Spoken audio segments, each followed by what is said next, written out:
ഇന്ന് നമ്മൾ തയ്യാറാക്കാൻ പോകുന്നത് നല്ല അടിപൊളി ടേസ്റ്റിലുള്ള അമ്പഴങ്ങ അച്ചാറാണ്.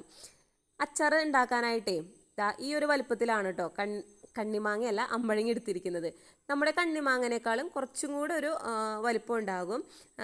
പുറന്തോട് നല്ല പച്ച കളറായിരിക്കും. ചില ഭാഗത്തായിട്ട് ഇങ്ങനെ കറുപ്പ് കളറൊക്കെ കാണുന്നുണ്ട് കേട്ടോ. നമ്മളിത് കടയിൽ നിന്ന് വാങ്ങിച്ചതാണ്. അപ്പോൾ നമുക്ക് ഈ അച്ചാർ ഉണ്ടാക്കാൻ തുടങ്ങിയാലോ?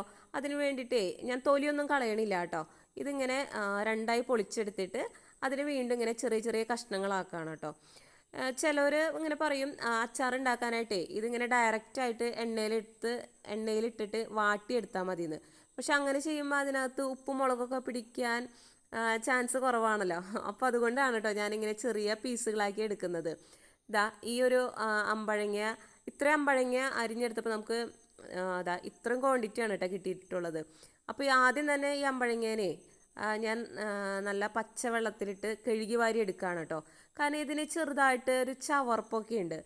അപ്പോൾ ഞാൻ ഈ അരിഞ്ഞു വെച്ചിരിക്കുന്ന അമ്പഴങ്ങ ഒരു 3 പ്രാവശ്യത്തോളം നല്ല പച്ചവെള്ളത്തിൽ കഴുകി വാരി എടുത്തു. അധികം പുളിയൊന്നും ഉണ്ടായിരുന്നില്ല കേട്ടോ അമ്പഴങ്ങയ്ക്ക്. നമ്മൾ മാങ്ങ ഇതേപോലെ കട്ട് ചെയ്തെടുത്ത് രുചിച്ച് നോക്കുമ്പോൾ നല്ല പുളിയായിരിക്കുമല്ലോ. പക്ഷെ ആ ഒരു പുളി ഈ അമ്പഴങ്ങയ്ക്ക് ഉണ്ടായിരുന്നില്ല. പിന്നെ ഞാൻ പച്ചവെള്ളത്തിൽ കഴുകി വാരി എടുത്തതിന് ശേഷമേ ഈ ചൂടുവെള്ളത്തിലും കൂടിയിട്ട് കഴുകി വാരി എടുക്കുന്നുണ്ട് കേട്ടോ. അപ്പോൾ അതിൻ്റെ ആ ചവർപ്പും അതിനിങ്ങനെ പ്രത്യേക ഒരു രുചിയാണ്, നമ്മുടെ മാങ്ങയുടെ രുചിയല്ല.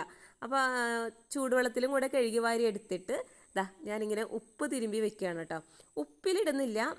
ഉപ്പിലിടുമ്പോൾ കുറച്ചും കൂടെ വെള്ളമൊക്കെ ഒഴിച്ചിട്ടാണല്ലോ ഉപ്പിലിടുക.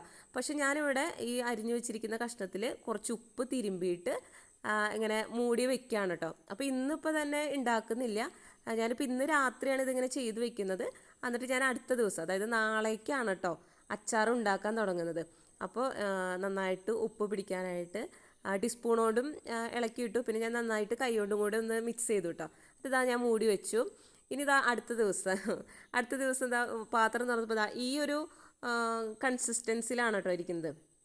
അപ്പോൾ അതിൻ്റെ കളറൊക്കെ മാറിയിട്ടുണ്ട്. പിന്നെ ഇതിലേക്ക് വേണ്ടിയിട്ടുള്ള മഞ്ഞൾപ്പൊടി, മുളക് പൊടി, കാശ്മീരി മുളക് പൊടി, അച്ചാർ പൊടി, ഉപ്പ് ഇവയൊക്കെ എടുത്തിട്ടുണ്ട്. പിന്നെ ഇഞ്ചി കുരുകുരാന്ന് അരിഞ്ഞു വെച്ചിട്ടുണ്ട്. വെളുത്തുള്ളി നീളത്തിലാണ് കേട്ടോ അരിഞ്ഞിരിക്കുന്നത്. ഇഞ്ചിയും വെളുത്തുള്ളിയൊക്കെ നമുക്ക് നമ്മുടെ ഇഷ്ടത്തിന് എടുക്കാം കേട്ടോ. പിന്നെ കറിവേപ്പില എടുത്തിട്ടുണ്ട്. ഈ ഒരു കാന്താരി 2 എണ്ണം കിട്ടിയോളൂ. പിന്നെ ഉണ്ടമുളക് എടുത്തിട്ടുണ്ട്. ഉണ്ടമുളക് ഞാനിങ്ങനെ നീളത്തിൽ കീറി വെച്ചിട്ടുണ്ട് കേട്ടോ.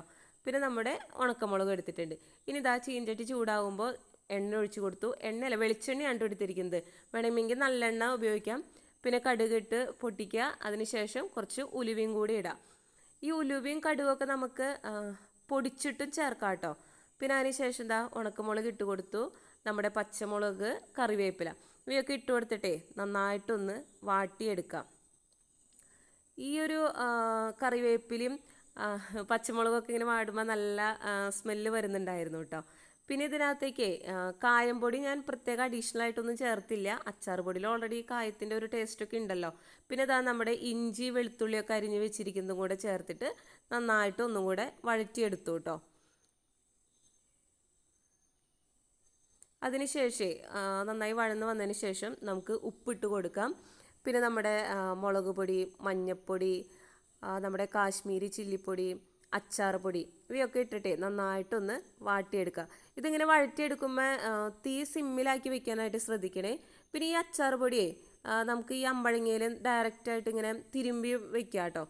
ഞാൻ മാങ്ങയൊക്കെ അച്ചാർ ഇടുമ്പോൾ മാങ്ങയിൽ ഉപ്പും മഞ്ഞൾപ്പൊടി അച്ചാർ പൊടിയും കൂടെ തിരുമ്പി വെക്കാറുണ്ട്. ഇന്നിപ്പോൾ ഞാൻ ഉപ്പ് മാത്രം ഇട്ടാണ് വെച്ചിരിക്കുന്നത്. ബാക്കി എല്ലാ ഇൻഗ്രീഡിയൻസും ഇങ്ങനെ ഡയറക്റ്റായിട്ട് എണ്ണയിലേക്ക് ചേർത്തിരിക്കുകയാണ്. പിന്നെ കുറച്ച് ചൊറുക്കയും കൂടെ ഒഴിച്ച് കൊടുത്തു കേട്ടോ. അപ്പോൾ ഈ ചൊറുക്കൊന്ന് തിളയ്ക്കുന്ന ഒരു സമയമില്ല. അപ്പോൾ ആ സമയത്ത് വേണമെങ്കിൽ നമുക്ക് തീ ഒന്ന് അല്പം കൂട്ടി കൊടുക്കാം കേട്ടോ. നമ്മുടെ ഈ ഉപ്പിലിട്ടിരിക്കുന്ന അമ്പഴങ്ങയും കൂടെ അതിനകത്തേക്ക് ഇട്ട് കൊടുക്കാം. അപ്പോൾ അതിനകത്ത് കുറച്ച് വെള്ളം കൂടി ഉണ്ടായിരുന്നു. ഈ അമ്പഴങ്ങയെ ഉപ്പിലിട്ട് കഴിയുമ്പോഴും അധികം പുളിയൊന്നും ഇല്ല കേട്ടോ. നമ്മുടെ മാങ്ങ ഉപ്പിലിട്ടതിൻ്റെ ആ ഒരു രുചി എനിക്ക് തോന്നിയില്ല. ഒരു ചെറിയൊരു ചവർപ്പ് അങ്ങനെ ഉണ്ടായിരുന്നില്ല. പക്ഷെ പുളി നല്ല കുറവായിരുന്നു. അപ്പോൾ കുറച്ചും കൂടെ ചൊറുക്ക അതുകൊണ്ടാണ് ഞാൻ ഒഴിച്ചു കൊടുത്തത്. അല്ലെങ്കിൽ ഒട്ടും തന്നെ പുളി ഉണ്ടാവില്ല. പിന്നെ ഇതിനകത്തേക്ക് കുറച്ചും കൂടെ ഈന്തപ്പഴമൊക്കെ ഇങ്ങനെ ചെറുതായിട്ട് അരിഞ്ഞു കൊടുത്താൽ നല്ല ടേസ്റ്റ് ആയിരിക്കും കേട്ടോ. അപ്പോൾ നമ്മുടെ കിടിലൻ അമ്പഴങ്ങ അച്ചാർ ഇവിടെ റെഡി ആയിട്ടുണ്ട്. നല്ല അടിപൊളി ടേസ്റ്റിലുള്ള അമ്പഴങ്ങ അച്ചാർ. അപ്പോൾ എല്ലാവരും ഇത് ട്രൈ ചെയ്ത് നോക്കണം. നമുക്ക് പുതിയൊരു വീഡിയോയിൽ കാണും വരെ എല്ലാവർക്കും